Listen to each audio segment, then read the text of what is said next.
بسم اللہ الرحمن الرحیم۔ شروع کرتا ہوں اللہ کے پاک نام سے جو بہت بڑا مہربان نہایت رحم والا ہے۔ دوستوں، بہنوں، بھائیوں، بزرگوں، السلام علیکم۔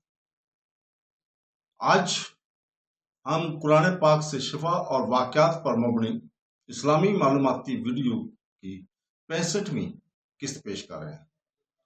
دوستوں، اس ویڈیو میں ہم اخلاقی زندگی کے لیے 5 طاقتور قرآنی احکامات کو بیان کریں گے۔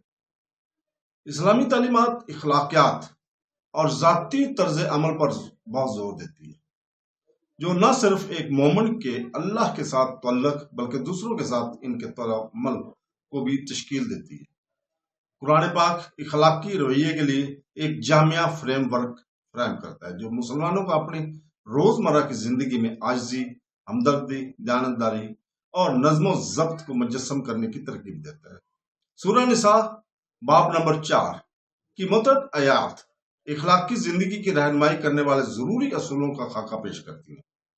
شعبہ جاسوسی اور غیبت سے بچنا، ناحق قتل سے باز رہنا، نشے کی حالت میں نماز کے قریب جانے سے پرہیز کرنا، والدین، رشتہ داروں، یتیموں، مسکینوں اور پڑوسیوں کے ساتھ حسن سلوک کرنا اور تکبر اور غرور سے بچنا، یہ احکام اجتماعی طور پر ایک اخلاقی کمپاس بناتے ہیں جو مسلمانوں کو روحانی پاکیزگی اور سماجی ہم آہنگی دونوں کو فروغ دینے میں مدد کرتا ہے۔ قرآن پاک میں پائی جانے والی سب سے گہری اخلاقی ہدایت میں سے ایک شک، جاسوسی اور غیبت کی ممانعت ہے۔ اگرچہ سورہ نساء میں واضح طور پر درج نہیں ہے، ان رویوں کی ان تعلیمات کے ذریعے واضح طور پر مذمت کی گئی ہے جو مومنوں کو جلد بازی میں فیصلے کرنے اور الفاظ یا افعال کے ذریعے دونوں کو نقصان پہنچانے میں خبردار کرتی ہے، جیسا کہ آیت نمبر 94 سورہ نساء میں دیکھا گیا ہے۔ یہ آیت مسلمانوں کو مشورہ دیتی ہے کہ وہ عمل کرنے سے پہلے معلومات کی تصدیق کریں، خاص طور پر زندگی اور موت کے معاملات میں۔ وسیع طور پیغام واضح ہے: شک اور گپ شپ پر قائم معاشرہ ترقی نہیں کر سکتا۔ شک بے اعتمادی کو جنم دیتا ہے، جاسوسی رازداری کے خلاف ورزی کرتی ہے اور غیبت تعلقات کو کمزور کرتی ہے۔ اسلام اعتماد کی ثقافت کو فروغ دیتا ہے جہاں ذاتی وقار کا احترام اور تحفظ کیا جاتا ہے۔ نبی کریم صلی اللہ علیہ وسلم نے اس اصول کو یہ بتا کر تقویت بخشی کہ مسلمان وہ ہے جس کی زبان اور ہاتھ سے دوسرے محفوظ رہیں۔ لہذا یہ اخلاقی احکام محض انفرادی گناہ کے بارے میں نہیں ہے بلکہ معاشرے کی سالمیت کے تحفظ کے بارے میں ہے۔ ایک اور اہم اخلاقی حکم ناحق قتل کی ممانعت ہے، جس پر آیت نمبر 93 میں زور دیا گیا، اور جو شخص کسی مومن کو جان بوجھ کر قتل کرتا ہے اس کی سزا جہنم ہے جس میں وہ ہمیشہ رہے گا۔ یہ سخت تنبیہ اسلام میں انسانی زندگی کے تقدس کو واضح کرتی ہے۔ قرآن پاک زندگی کو مقدس اللہ کی طرف سے ایک امانت کے طور پر دیکھتا ہے اور اسے جائز اور معقول عمل کے بغیر نہیں لیا جا سکتا۔ ناحق قتل کی کشش شکل کو اس سے منسلک ابدی نتائج مزید بڑھاتا ہے۔ یہ حکم اسلامی انصاف اور قانونی نظام کو بنیاد ہے، اس بات پر زور دیتا ہے کہ تشدد اور جارحیت کی ذاتی شکایات بلا جواز تنازعات میں کوئی جگہ نہیں ہے۔ یہ امر احتساب اور زندگی کے احترام کی ثقافت کو فروغ دینے میں بھی مدد کرتا ہے، جہاں انسانی وقار کا تحفظ سب سے اہم۔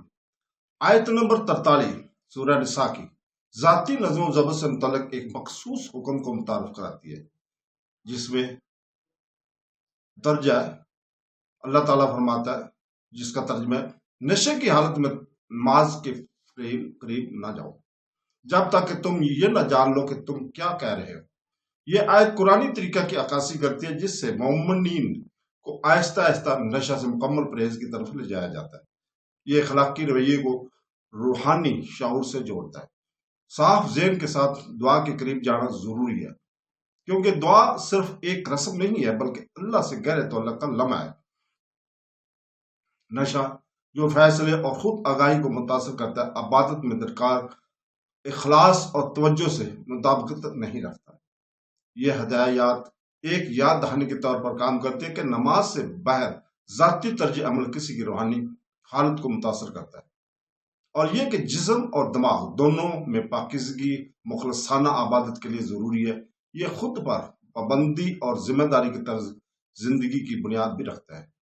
اسلام کی اخلاقی تعلیمات ہمدردی، سماجی ذمہ داری پر بھی زور دیتی ہے۔ آیت نمبر 36 سورہ نساء مومنوں کو ہدایت کرتی ہے کہ وہ بہت سے لوگوں کے ساتھ مہربان اور فرض شناس رہیں، والدین، رشتہ دار، یتیم، محتاج، پڑوسی اور یہاں تک مسافر۔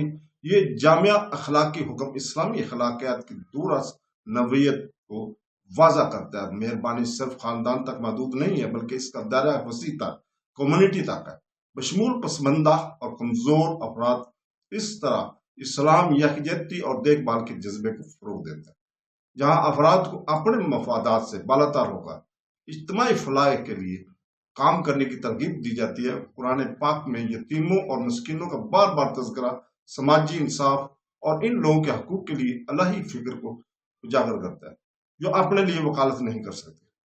یہی آیت مومنوں کو تکبر اور غرور سے بچنے کا حکم بھی دیتی ہے۔ یہ خصوصیات روحانی بیماریاں سمجھی جاتی ہیں جو انسان کے اپنے اور دوسروں کے بارے میں نظریہ کو بگاڑ دیتی ہیں۔ تکبر خود راست بازی، سماجی تقسیم اور دوسروں کی قدر میں کمی کا باعث بنتا ہے۔ اسلام سکھاتا ہے کہ تمام انسان اللہ کی نظر میں برابر ہے۔ برتری صرف خدا تعالیٰ کہتا ہے کہ تقوی اور حسن اخلاق سے طے ہوتی ہے، لہذا عاجزی اسلامی کردار کا بنیاد ہے۔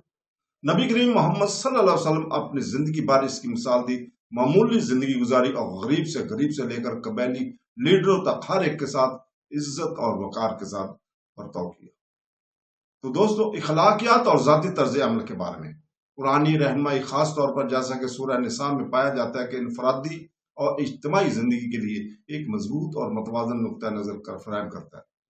ایمان والوں کو بدگمانی، غیر منصفانہ قتل، نشہ، تکبر اور سماجی ذمہ داریوں سے غفلت جیسے مضر رویوں سے بچنے کی تلقین کرتے ہوئے اور احسان، عاجزی اور ذمہ داری کو فروغ دینے کی بجائے اسلام ایک جامع اخلاقی ڈھانچہ پیش کرتا ہے۔ ان احکام کا مقصد صرف انفرادی تقوی نہیں بلکہ ایک انصاف پسند، ہمدرد اور روحانی طور پر آگاہ معاشرہ تشکیل دیتا ہے۔ ان اصولوں کے ذریعے مومنین کو بنیادی جذبات سے اوپر اٹھنے اور اخلاقی نمونے کے طور پر زندگی گزارنے کے لیے کہا جاتا ہے، جو ان کی روزمرہ کی زندگی میں رحم، انصاف اور احترام کی الہی اقدار کی عکاسی کرتے ہیں۔ تو دوستو، اس کے ساتھ ہی ہم آج اجازت چاہتے ہیں کل تک کے لیے، اور اللہ تعالیٰ سے دعا کرتے ہیں کہ وہ ہمیں قرآن اور حدیث پر عمل کرنے کی توفیق عطا فرمائے۔ آمین ثم آمین۔ اللہ حافظ۔